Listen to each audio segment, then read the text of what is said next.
Plan के बारे में कुछ नई चीज बताएं। क्या उस शख्सियत से मिलने के लिए तैयार है? लेकिन उससे पहले बताना चाहता हूं, आज से 2-4 साल पहले जब भी हम शख्सियत की बात करते थे अपने सीनियर से कि सर हमें सीएमडी साहब से बात करनी है, तो हमारे सीनियर साहब क्या बोलते थे? बिल्कुल मत करना, बड़े खतरनाक इंसान है, बात नहीं करते। अगर तुमने बात कर ली तो तुम्हारी आईडी टर्मिनेट हो जाएगी। दोस्तों, हो सकता है आपके साथ भी होता होगा, लेकिन मेरे साथ हुआ। वर्मा जी मेरे सामने बैठे हैं, जो मेरे सीनियर हैं, इनके लिए जबरदस्त तालियां विनोद वर्मा जी के लिए। लेकिन वर्मा जी बोलते थे सर ऐसा नहीं है, हमें सीनियर डराते हैं, उनका नाम नहीं लूंगा, और इस हॉल में भी नहीं है, उनका नाम नहीं लूंगा, हमें डराते थे। लेकिन हम फिर भी हिम्मत जुटाते जुटाते सीएमडी साहब के चरणों में पहुंच गए। और जब सामने गए, प्रवीण सर जी ने बोला, एमडी साहब ने बोला कि दोस्त लोग भड़काते हैं, आप तो खाम खान डरते हो, आपके तो सीएमडी साहब सबसे अच्छे, बात तो करके देखो और अपनी आवाज उठा के देखो, सब कुछ मिलेगा। एक बार बात करके जबरदस्त क्लिपिंग दोस्त। वो शख्सियत, ग्रेट पर्सनालिटी, हमारी डॉल्फिन कंपनी, जो हमारी पूरी इंडिया की जबरदस्त कंपनी, उसके मालिक, please welcome, come on the stage, और खड़े होकर सभी लोग जबरदस्त मिस्टर प्रदीप जैन जी प्लीज।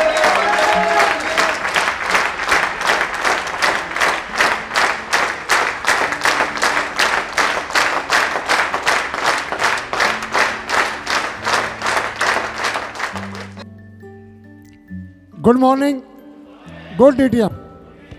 आप भी सुबह कोई 10 बजे से, कोई 9:30 बजे से, कोई 11 बजे से यहाँ पर बैठे हैं और काफ़ी समय हो गया है।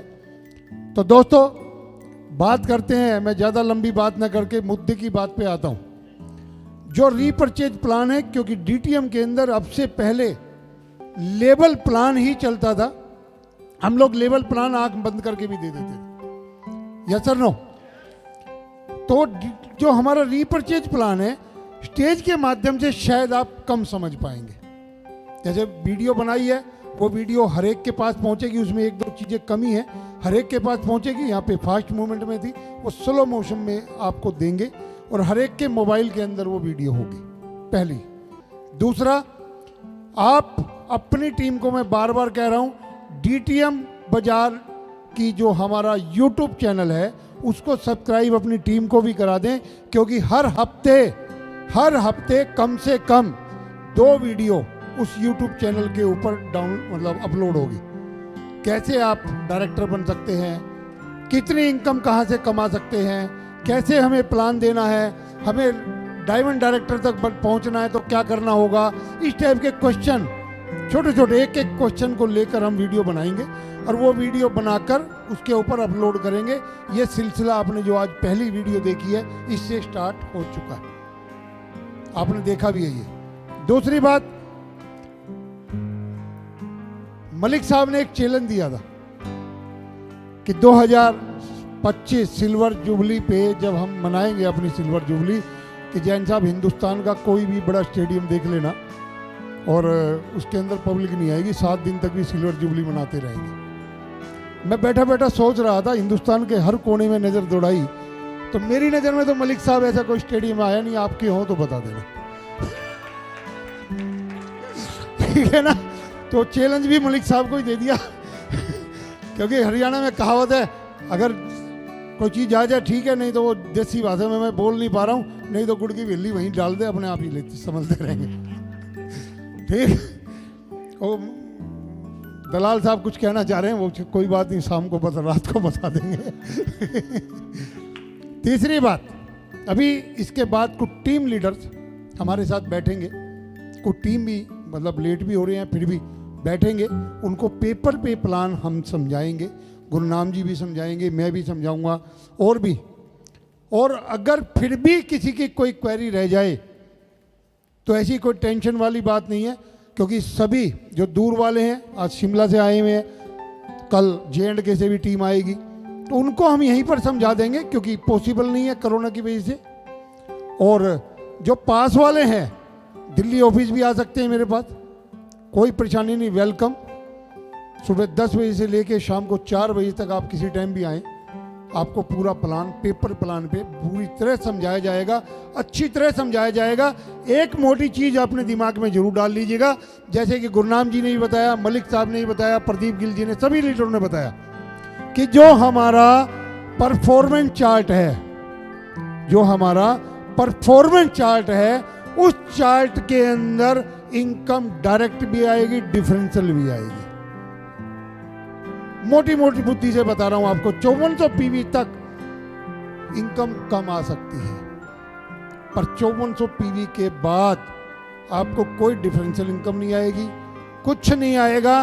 आएगा तो सीधी आपके जो आपकी टीम है उसके बिजनेस की टोटल वॉल्यूम का मतलब पीवी का सीधा परसेंटेज आएगा।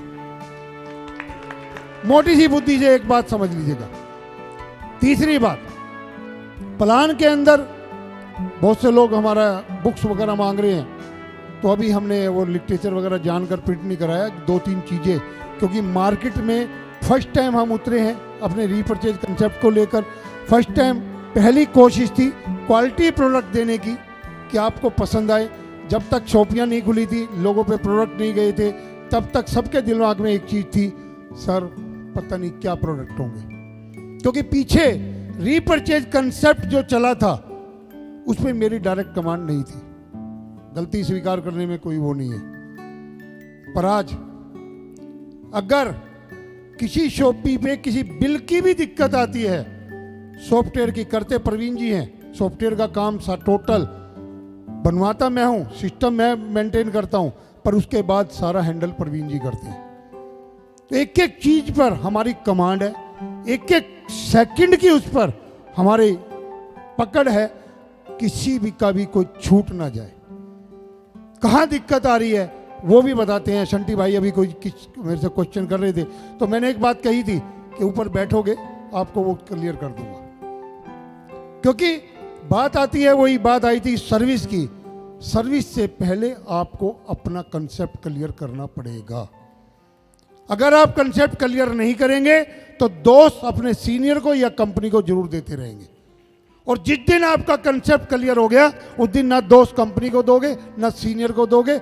ताली हमेशा दोनों हाथों से बजती है, एक हाथ से नहीं बजती। दोस्तों मैं मानता हूं कि पिछले कुछ समय में सर्विस की दिक्कत रही, क्योंकि मेरे सामने एक लक्ष्य था, वो टारगेट था कि पहले कंपनी को बचाऊं या नेटवर्क को बचाऊं। तो प्रायोरिटी, अगर कंपनी बच गई तो नेटवर्क तो हम फिर भी खड़ा कर लेंगे, पर अगर नेटवर्क बचाने में लग गए और कंपनी चली गई, कोई नहीं बचेगा। तो हमारी प्रायोरिटी थी, हमने कंपनी को बचाया और उसके बाद हम नेटवर्क के पर ध्यान दिया। तो दोस्तों उस बात का भी प्रदीप जी ने जो कहा था, उसके बाद का भी एक कहानी के माध्यम से बरसाती मेंढक वाली बात जो बताई थी, कि उसके माध्यम से भी मैं आपको एक क्लियर करना चाहूँगा। तो दोस्तों कंसेप्ट बिल्कुल क्लियर है, रीपरचेज में इनकम ज़बरदस्त है, और जैसा कि सभी सीनियरों ने बताया कि हिंदुस्तान का पहला ऐसा रीपरचेज कंसेप्ट है, क्योंकि कोई भी कंपनी का रीपरचेज प्लान उठा के देख लीजिएगा, 3 लाख से लेकर 20 लाख तक सबके कंसेप्ट चलते हैं। हम 2 लाख नहीं मेंटेन कर पाते, तो 3 से 20 तक कहाँ कर पाएंगे बताएं आप। अगर दोनों लेग मेंटेन होती तो सभी की रॉयल्टी नहीं हो चुकी होती। कभी हमारी ए स्लो चल जाती, उसमें समय नहीं दे पाते, कभी बी में समय नहीं दे पाते।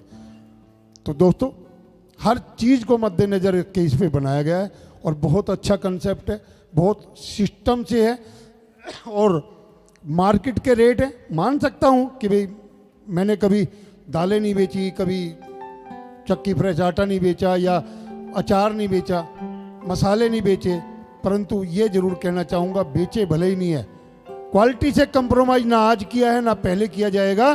क्वालिटी प्रायोरिटी रहेगी, हमें 2 पैसे कम बच जाए, कंपनी हमेशा अपना सिर्फ 2% का मार्जिन लेके चलेगी। क्योंकि जब लेवल प्लान बना था तब भी मैंने कहा था 90 रुपये आईडी जरूर लेंगे, नहीं तो इतना लेवल प्लान में इतना बड़ा अमाउंट दे नहीं सकते थे, किसी कंडीशन पे नहीं दे सकते थे, परंतु दिया।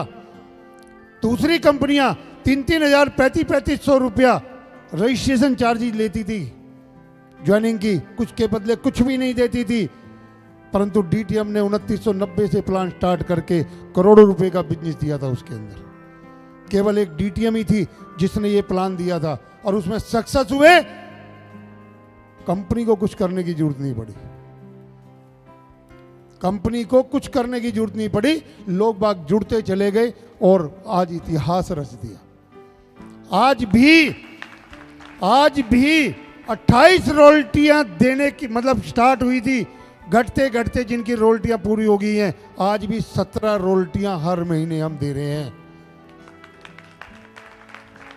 हिंदुस्तान की कोई भी कंपनी बता दे कि मैं 17 रॉयल्टी दे रहे हैं। रॉयल्टी वाला कंसेप्ट ही नहीं रखते वे लोग, पर हमें फक्र है। इस लॉकडाउन के अंदर भी सर्विस की बात अगर बात करूं, मैं भी और कंपनियों की तरह ये बात कह सकता, भैया लॉकडाउन है, भैया कोरोना हो रहा है, मैं भी बहाने लगा सकता था, पर बहाने बनाने का कोई एक्सक्यूज नहीं है, कोई कारण नहीं है।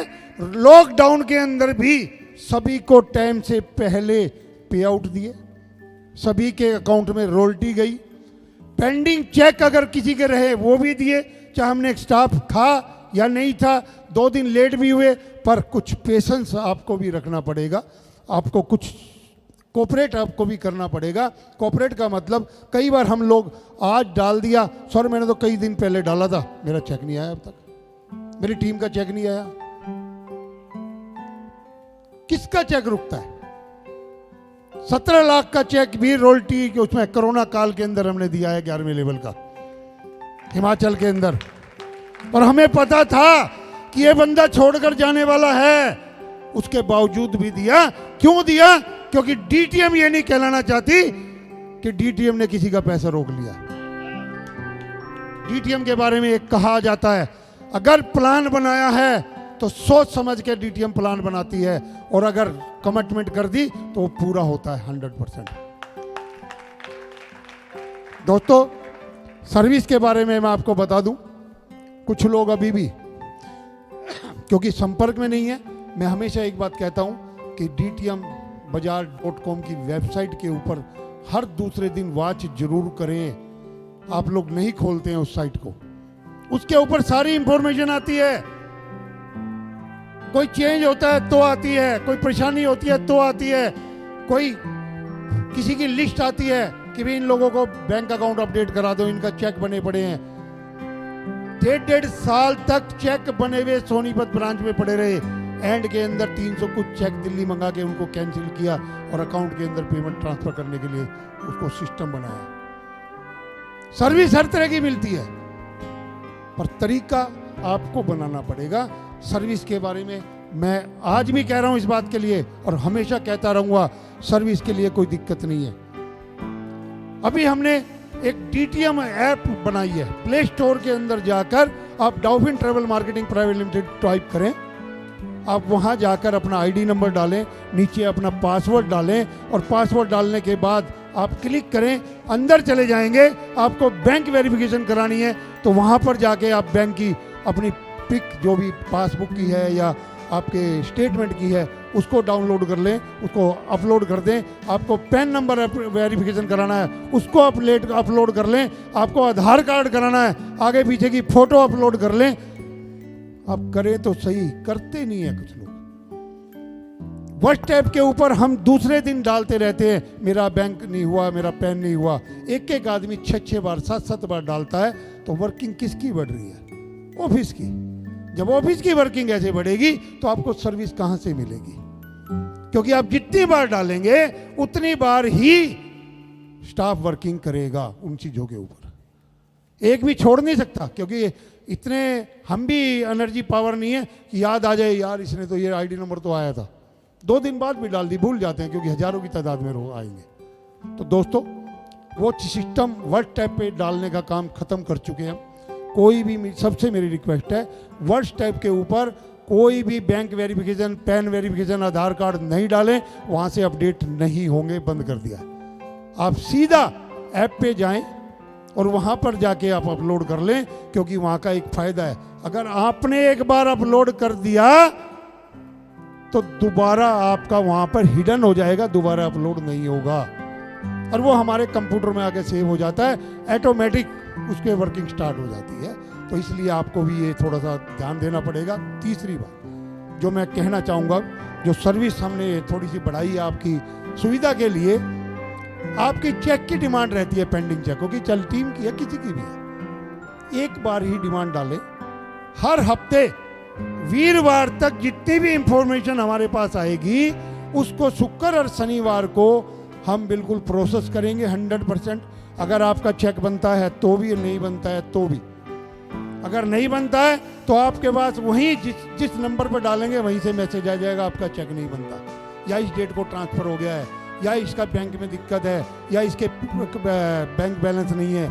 और अगर प्रोसेस हो गया है, बन गया है, तो आपको मंडे को, हर मंडे को सिस्टम बना दिया। बीच में डेली हम प्रोसेस नहीं कर रहे हैं, क्योंकि उससे और वर्किंग भी इफेक्ट होती है। हर मंडे पेमेंट ट्रांसफ़र हो जाती है। कल भी लगभग 9 लाख रुपए के चेक ट्रांसफर हुए। 4th लेवल एंड अबाउ, ये छोटी छोटी इंफॉर्मेशन है जो आपको अपनी टीम के लिए वो करनी है। 4th लेवल एंड अबाउ आप अपने आप को ध्यान रखें। जनरली हम लोग चेक नहीं करते हैं कि टीम ने भेज दिया है जी जाके, आप चेक कर लें, साइट के ऊपर सब इंफॉर्मेशन है, उसका बैंक वेरीफाई हुआ नहीं हुआ, उसका आधार हमारे को दिक्कत नहीं है। आप ये कहें कि आप बैंक वेरीफाई नहीं करो, हम नहीं करेंगे। आप ये कहें कि पैन वेरीफाई नहीं करो, हम नहीं करेंगे। हमें परेशानी नहीं है मेरे भाई, सिर्फ परेशानी है क्योंकि कुछ फ्रॉड केस हमने पकड़े हैं, किसी का चेक किसी के अकाउंट में चला गया, वो पैसा मिलना मुश्किल हो जाता है। इसलिए कर रहे हैं, आपकी सेफ्टी के लिए, आपका पैसा आपने मेहनत की है, तो वो चीज़ ध्यान रखें। एक नंबर नोट कर लें। वैसे वेबसाइट पे आज नंबर आ चुका है, मैं आपकी जानकारी बता दूं, वेबसाइट पे भी नंबर आ चुका है। अब चेक डिमांड के लिए ना तो मेरे नंबर पे भेजें, पर्सनल नंबर पे, ना परवीन जी के नंबर पे भेजें, ना कंपनी के उस पर भेजें। एक नंबर दे रहा हूं, ये सर्विस के लिए, बेटर सर्विस के लिए नंबर हमने करा है, 966 70 39 742। ये हमने चेक डिमांड अगर कोई आपकी है, चेक पेंडिंग है, उसके लिए नंबर अलॉट कर दिया है। इस नंबर पे आप अपना आईडी नंबर, जिसकी डिमांड है, आईडी नंबर, नाम, लेबल और किस डेट को बनाए, 4 इंफॉर्मेशन एक पेपर पे लिखें, अपना नाम नीचे लिख दें कि भाई कौन भेजने वाला है, और उसके डेट डाल दें, किस डेट को डाला है, तो बस वही सेंड कर दें। बाकी और कुछ भेजने की जरूरत नहीं है। वो हमारे यहाँ जाके स्टोर हो जाएगा, और स्टोर होने के बाद इमीडिएट उस पर वर्किंग हो जाएगी। क्लियर? एक दूसरा नंबर और नोट करें, अगर किसी का पासवर्ड की दिक्कत है, बार बार टेलीफोन आते हैं कि सर मेरा ये जंप लग गया, पासवर्ड नहीं है, तो नंबर नोट कर लें, 9999 89 7513, 9999 89 7513। ये पासवर्ड देने के लिए ये नंबर है, और इस पे आप किसी का पासवर्ड चाहिए तो इसके ऊपर आप डाल दें। 48 घंटे का हम समय दे रहे हैं, क्योंकि आजकल पासवर्ड बहुत ज़्यादा ओपन हो रहे हैं तो टाइम लग रहा है। वैसे तो पहले 24 घंटे का हम टाइम देते थे, और कई बार तो हाथ के हाथ भी ओपन हो जाता था, पर 48 घंटे का मान के चले। दूसरी बात, पासवर्ड जो भी डालेगा उसका कोई रिप्लाई नहीं आएगा। बहुत क्लियर सी बात कह के जा रहा हूं, अभी रिप्लाई नहीं आएगा। आप 48 घंटे बाद उसको ओपन करके देख लें, अगर आपने जो भी आईडी नंबर डाला है, आईडी नंबर ही पासवर्ड ऑटोमेटिक बन जाएगा। सेम आईडी सेम पासवर्ड बन जाएगा, आपको रिप्लाई कोई नहीं आएगा। आप अपना खोलें और अपना उसको चेंज कर लें, जो भी पासवर्ड आपको बनाना है उसको चेंज कर लें। क्लियर? ये तो 2 सर्विस की ये हो गई। तीसरा मैंने बैंक का, पैन का बता दिया, आधार, उसका, ऐप का। अब बात आती है सर्विस की, और 1000 रुपये की ज्वाइनिंग जो रीपरचेज के अंदर हमने बनाई है। परचेज कार्ड तो लग रहा है, बट रीपरचेज का कंसेप्ट 1000 रुपये की एक्टिव करानी है। तो ये कार्ड आपको मिलेगा 1000 रुपए की ज्वाइनिंग पर। इसके ऊपर कार्ड नंबर भी लिखा है, REP जो आगे डिजिट है वो नंबर इस पर टाइप करना है। जैसे फॉर्म आप सिंपल टाइप अभी भरते हैं ना 5800 और 5000 की ज्वाइनिंग का, सेम भरना है आपको, कुछ नहीं करना। Sponsor ID, name, father name, address सब कुछ भरना है। और उसके बाद जो आखिरी की 4 डिजिट हैं, जो भी आखिरी की 4 डिजिट, वो इस ID का पासवर्ड होगा। पिन नहीं होगी, पासवर्ड। ज्वाइनिंग लगनी शुरू हो गई है। 2 करोड़ से वो ID, रीपरचेज की ID 2 करोड़ नंबर से 1 से स्टार्ट हुई है और लगभग 500 550 ज्वाइनिंग हो भी चुकी है चारों तरफ मिला के। और धीरे धीरे हो रही है, क्योंकि टारगेट एक ऐसा बनाया जा रहा है धीरे धीरे कि हमारे जो टारगेट मिशन हमने डायमंड डायरेक्टर का रखा है वो शायद 23 से भी जल्दी पूरा हो जाए। वो टारगेट हम लेके चले हैं कि 23 अगस्त 23 को से पहले ही, मैं तो दिसंबर 23 मान रहा था, पर 23 अगस्त की जब डेट यहाँ फाइनल हो रही है तो मैं कह रहा हूँ कि वो जून के अंदर या अप्रैल के अंदर ही हो जाए। वो टारगेट लेके चले। सब अपनी अपने तरीके से मेहनत कर रहे हैं, सब अपने अपने तरीके से वर्किंग कर रहे हैं। मकसद सेल को बढ़ाना है, मकसद लेवल को बढ़ाना है। आज टीम लीडर तो और भी बने थे, इत्तेफाक से उनकी फ़ोटो नहीं थी मेरे पास। और परसों जाकर उनके नाम, जिन जो टीम लीडर बने हैं या सीनियर डायरेक्टर बने हैं, सीनियर डिस्ट्रीब्यूटर बने हैं, तो उनके नाम साइड के ऊपर आ जाएंगे कि भाई ये लोग भी सीनियर डिस्ट्रीब्यूटर बने हैं लिस्ट में। पे आउट 10 तारीख को जा चुका है अगस्त का, सितंबर का पे आउट की तैयारी होगी। और एक और मैं इंफॉर्मेशन दे दूं, सभी यहाँ पे बहुत से लोग ऐसे बैठे हैं जिनके टेलीफोन आते हैं या मैसेज आते हैं, सर क्लोजिंग कब की होगी। मैं जानकारी देना चाहूँगा, 15 और 30 क्लोजिंग जो है, 15 और 30 जो हमारा मास्टर प्लान है उसकी क्लोजिंग फिक्स कर दी गई है, उसको कोई छेड़छाड़ नहीं की जाएगी।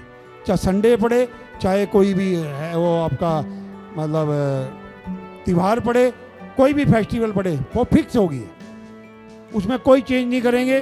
तो प्लीज़ उसके लिए टेलीफोन या मैसेज ना करें। दूसरा, रीपरचेज का जो बात आई थी, पहली बार ये बात आई थी कि हम 15 दिन की क्लोजिंग रखेंगे। 1 महीना रहेगी, अगले महीने से हम 15 दिन की कर देंगे। अगस्त में 30 तारीख तक चली थी, पर हमारे बहुत से डिस्ट्रीब्यूटर भाई अवेयर नहीं है, उनको पता ही नहीं है कि रीपरचेज कब तक करनी है, कैसे करनी है, अपनी टीम को नहीं बता पा रहे हैं। तो उन सभी चीज़ों को मद्देनजर रखते हुए हमने ये डिसाइड किया है कि 30 दिसंबर तक, 30 दिसंबर तक, मतलब ये महीना साल पूरा हो जाएगा, तो 30 दिसंबर तक हर महीने 30 तारीख की ही क्लोजिंग रहेगी। 15 तारीख की क्लोजिंग ना करके 30 तारीख तक आप परचेजिंग करेंगे तो आपके पीवी उसमें जुड़ जाएंगे और आपको उसका इंसेंटिव भी मिल जाएगा। राइट? क्लियर होगी ना? 30 ही होगी। तीसरी बात, पहले डिसाइड हुआ था कि जो 40 पीवी का सामान खरीदना है वो सिंगल बिल के अंदर होना चाहिए, ये पहले डिसाइड हुआ था। पर हमारे बहुत से डिस्ट्रीब्यूटर भाई या नीचे की टीम के ऐसे इस काबिल नहीं है जो एक साथ इतने का माल खरीद पाए, तो उसको भी हमने डिवाइड कर दिया है, ब्रेक कर दिया है। आप 1 बिल बनवाएं, आप दिन में 4 बिल बनवाएं, आप पूरे महीने में 10 बिल बनवाएं, आपके पूरे महीने में 40 पीवी अगर होंगे तो आपको आपका भी इंसेंटिव मिलेगा और आपकी टीम का भी इंसेंटिव मिलेगा। ठीक? अब एक खुशखबरी और देता हूं आपको, क्योंकि जब प्रदीप जी जोश में थे तो इनको देख के नाम राशि तो एक ही है ना। अब तक अगर मेरे 40 पीवी नहीं हुए तो मुझे मेरे सेल्फ परचेजिंग का कुछ नहीं मिलता था। ठीक जी? पर अब 1 सितंबर से अगर मेरे 40 पीवी नहीं हुए तो मेरी टीम का तो इंसेंटिव नहीं मिलेगा क्योंकि मेरे 40 पीवी नहीं है, परंतु अगर मेरे 10 पीवी भी हुए उसकी भी कैलकुलेशन करके जो भी अमाउंट होगी आपके अकाउंट में चली जाएगी। राइट जी? 11 ओडी हमें डिक्लेयर करनी है, मतलब कर चुके हैं 11 ऑडी, सिर्फ टारगेट डिसाइड करना है 11 डिस्ट्रीब्यूटर जो पहले उन टारगेट को अचीव करेंगे।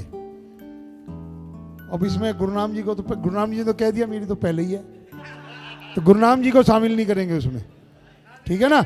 गुरुनाम जी की जगह किसी और को करेंगे, ठीक है ना।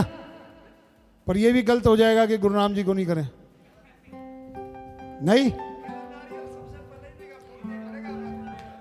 नहीं, सारे रॉयल्टी अचीवर कह रहे नारियल तो पहले यहीं फोड़ेंगे। ओडी जरूर देंगे, 11 ओडी रहेगी। पर जब कोई आदमी अगर फर्स्ट टाइम मतलब ज़्यादा करता है तो ये वायदा है गुरुनाम जी को ओडी नहीं देंगे। अब गुरुनाम जी की सांस ऊपर की ऊपर, नीचे की नीचे, वायदा है गुरुनाम जी ओडी नहीं देंगे, ओडी से अलग हटके कोई गाड़ी देंगे।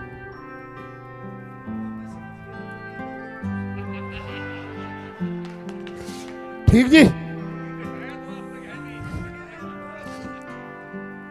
बात आती है एक वो बरसाती मेंढक वाली, तो एक बात कह के अपनी बात को विराम दूंगा। पता मुझे भी है और पता आपको भी है कि बरसाती मेंढक बरसात में ही टरर टरर करते हैं, बाकी दिन और नहीं मिलते हैं, ठीक है ना।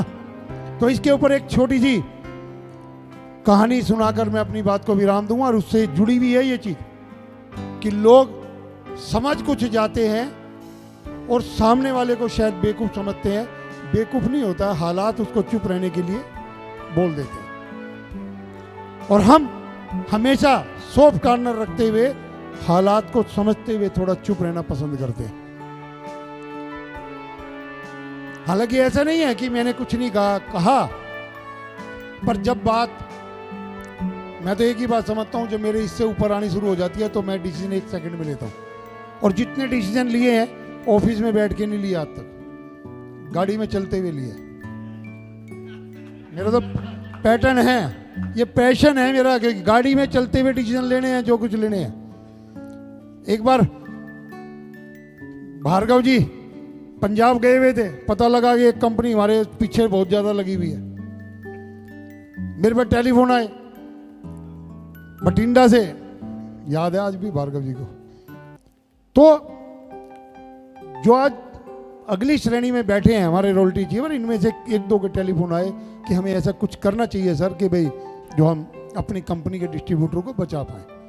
तो रिवाड़ी के अंदर सेमिनार था और जाते जाते कैलकुलेशन की थी, और कैलकुलेशन करते ही हमने डिसीजन लिया था इंसेंटिव बढ़ाने का, वो भी गाड़ी के अंदर लिया था, ठीक है ना।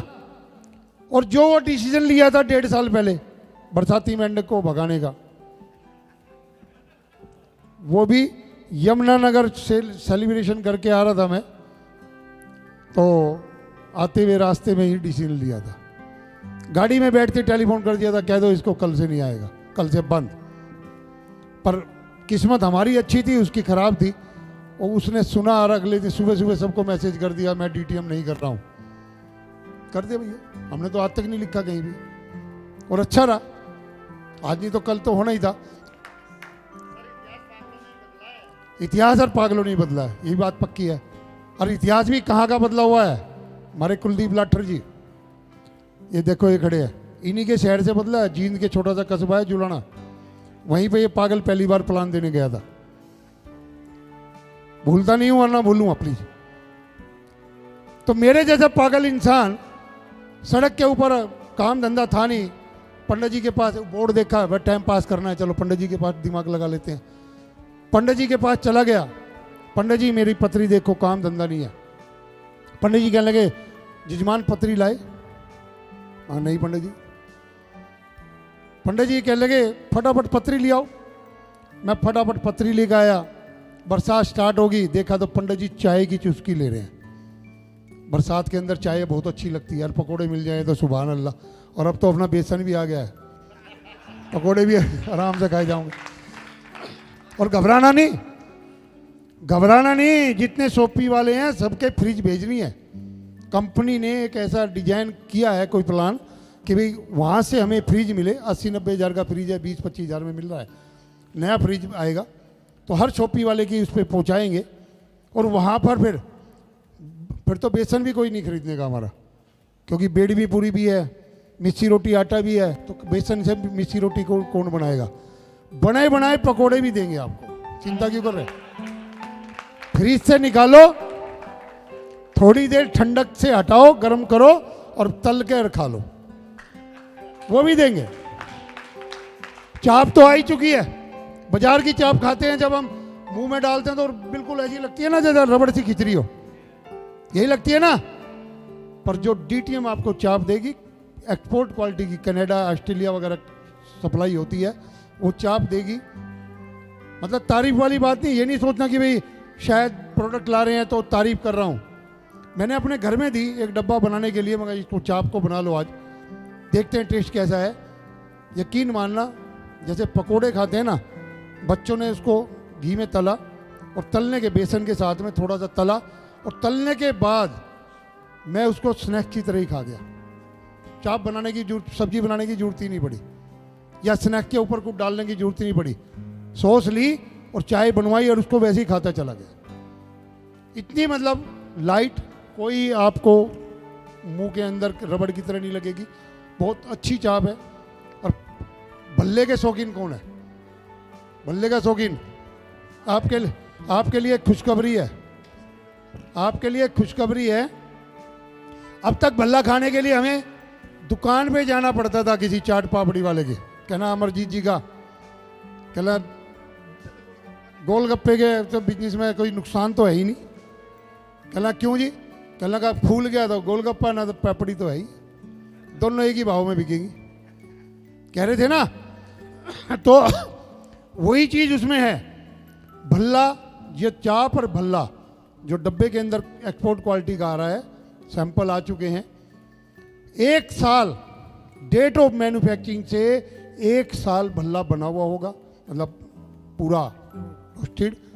दही डालो, चटनी डालो, मसाला डालो और खा लो। गाड़ी के अंदर भी आप ये कर सकते हैं। ऐसी चाप का है, डेट ऑफ मैन्युफैक्चरिंग से 1 साल तक चाप खराब नहीं होगी, ना भल्ला खराब होगा। तो ऐसी चीज प्रोडक्ट भी आ रहे हैं। तो मैं कहानी सुना रहा था कि पंडित जी के पास जाके पतरी रखी, पंडित जी पतरी ले आया, कहला रख दो जजमान। पंडित जी ने चाय का कप रखकर पतरी उठा ली और पतरी उठा के पंडित जी अपनी गणना करने लगे। और उसके बाद पंडित जी बताते हैं, जजमान जी, पंडित जी तुम्हारे ऊपर तो बहुत भारी संकट आया हुआ है, तुम्हारे ऊपर बहुत भारी संकट आया हुआ है। कहला पंडित जी बताओगे तो सही। कहला इस दिन डेट निर्धारित कर दी पंडित जी ने। बहुत भैया पंडित कोई हो तो माफी चाहूंगा, इधर बैठ जाना क्योंकि जाने से रास्ता हमारा इधर से ही है।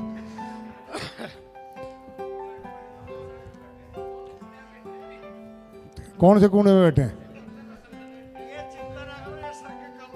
चिंता ना करो, आपसे तो कुछ होना नहीं, बेकार की बात करो। तो पंडित जी ने देख के बताया कि जजमान इस तारीख को इतने बजे आपका एक्सीडेंट होने वाला है। मैं घबरा गया। पंडित जी ने बताया तो झूठ थोड़ी बताएंगे। जनरली जो खाली होता है ना इंसान, दिमाग उसका फिरा होता है, जैसे मेरा दिमाग फिरा हुआ था पागल का, तो पंडित जी की बात को सच मान लेते हैं हम लोग। तो मैं भागा भागा, मेरा एक दोस्त डॉक्टर था, मैं उसके पास गया, भाई मेरा एक बेड बुक कर लो। बेड तो ऐसे बुक करा रहा था जैसे 5 स्टार होटल के अंदर होता है। बहुत देर मत्था बच्ची करता रहा। वो कहने लगा, यार डॉक्टर भी बोला, कहना मैं पागल है हॉस्पिटल के अंदर? तो मैं यार पागल हूँ, जब भी तो बोल रहा हूँ, हॉस्पिटल के अंदर बेड थोड़ी होता बुक। यार कर ले, पंडित जी ने बताया। खैर उसने मेरे को दिलासा देने के लिए एक कागज लिया, पेन लिया और उसके ऊपर लिख दिया, इस दिन इतने बजे ये पेशेंट आएगा, इसका बेड नंबर ये बुक हो गया। कोई बात नहीं, मैं घर आ गया। वो दिन भी आ गया और वो समय भी आ गया। जब समय 5 मिनट रह गई, मैं घर पे खड़ा और बरसात बहुत तेज हो रही थी। मैं बोला यार देखते हैं एक्सीडेंट कैसे होता है। सोच तो ऐसे रहा था जैसे पान की गिलोरी मुंह में डालनी है कि एक्सीडेंट कैसे होता है। एक्सीडेंट, मैं छाता लिया और उस चौराहे पे पहुंच गया जहां पर पंडित जी ने मेरे को एक्सीडेंट के लिए बताया था। और पंडित जी के मैं वेट करने लगा। जब 2 मिनट रह गई, मैंने पंडित जी को टेलीफोन करा, पंडित जी तुम झूठे हो, मेरा एक्सीडेंट तो कुछ नहीं होने वाला, मैं बिल्कुल ठीक ठाक खड़ा हूँ। पंडित जी को गुस्सा आया, गला मेरी बताई हुई चीज़ कैसे हो जाएगी, भूल जाएगा। मैं बताने वाला पत्थर की लकीर है मेरी, ऐसा हो ही नहीं सकता कि एक्सीडेंट ना हो।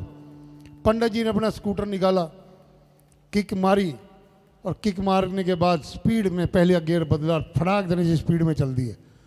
पंडित जी जैसे ही उस चौराहे पे पहुंचा जहाँ मैं खड़ा था, जहाँ एक्सीडेंट बताया था, वहाँ आके पंडित जी का स्कूटर स्लिप हो गया। स्लिप होते ही पंडित जी कहीं और स्कूटर कहीं।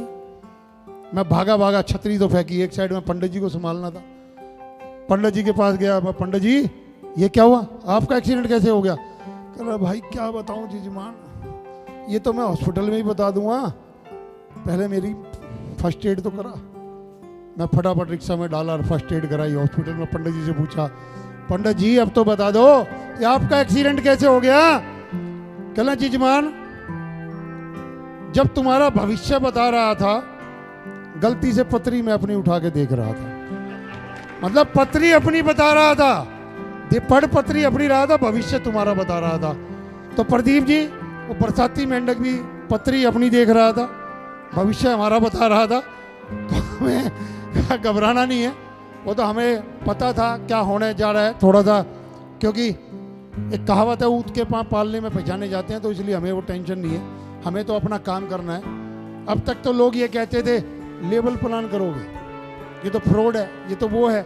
मैं बोला भाई कोई बात नहीं, वो फ्रॉड है तो तू क्या कर रहा है? हम तो लेवल प्लान भी गवर्नमेंट ऑफ इंडिया की रजिस्ट्रेशन करा के 2016 में जब हमने वहां सबमिट किया हुआ है, तो सरकार ने हमारे को रजिस्ट्रेशन कैसे दे दिया? और जो लोग कहते हैं कि लेवल प्लान गलत है, उनकी कंपनी देख लो,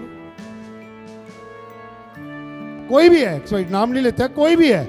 क्योंकि हिंदुस्तान में एक कानून बनने जा रहा है, मैं आपकी जानकारी देना चाहूंगा, बहुत मेरे पे कई बार मैसेज आ जाते हैं, वो भी बताना चाहूंगा कि आने वाले समय में कोई भी आदमी अगर MLM कंपनी बनाएगा, मल्टी लेवल मार्केटिंग कंपनी बनाएगा, तो 1 करोड़ रुपए की अथराइज कैपिटल चाहिएगी उसको शेयर वाइट में, और 1 करोड़ रुपए का पैसा गवर्नमेंट के अकाउंट में FD करा के प्लज करानी पड़ेगी।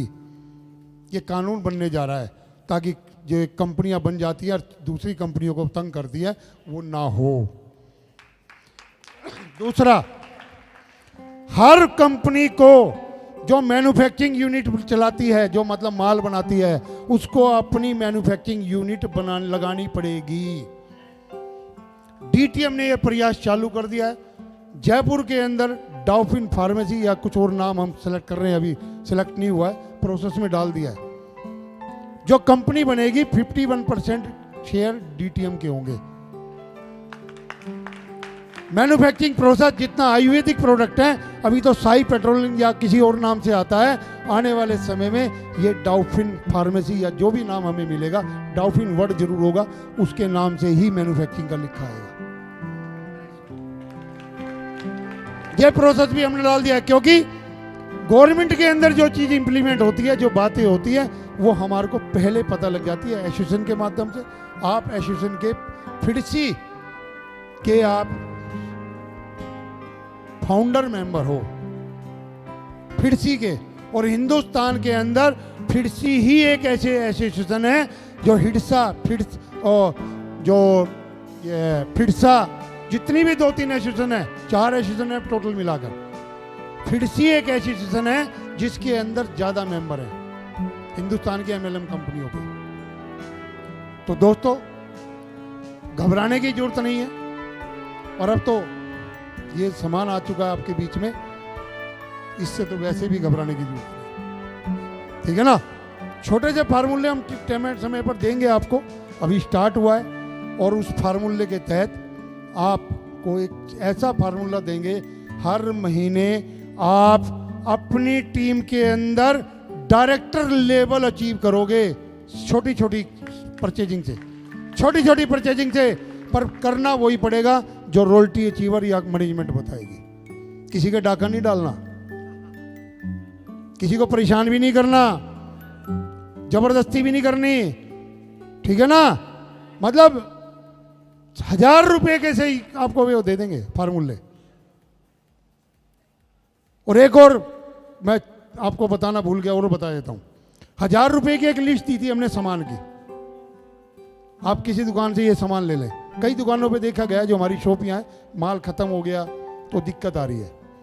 तो 1000 रुपए के लिए भी आपकी छूट है, आप 1000 रुपए का कुछ भी सामान लें, कुछ भी लें, पर 1000 रुपए का लें, 1200 को लें, 1100 को लें, 1300 को लें, अपना कम से कम 15 से 16 पीवी का माल जरूर ले लें। बस पीवी देख लें, बिल के ऊपर लिखा आता है पीवी, बिल के ऊपर हर आइटम के मतलब टोटल मिलेगा आपको। तो इसलिए आने वाले समय में और बेटर होगा, डे बाय डे सॉफ्टवेयर में और फ्लेक्सिबिलिटी देंगे, और चीज़ें डालेंगी जाएगी, और बाकी ऊपर वाले के हाथ में। प्रयास हम लोग कर रहे हैं, आप लोग कर रहे हैं, आने वाला समय बेटर होगा डीटीएम के लिए भी, आप लोगों के लिए भी। तो इन बातों को कह के मैं अपनी बात को विराम दूंगा।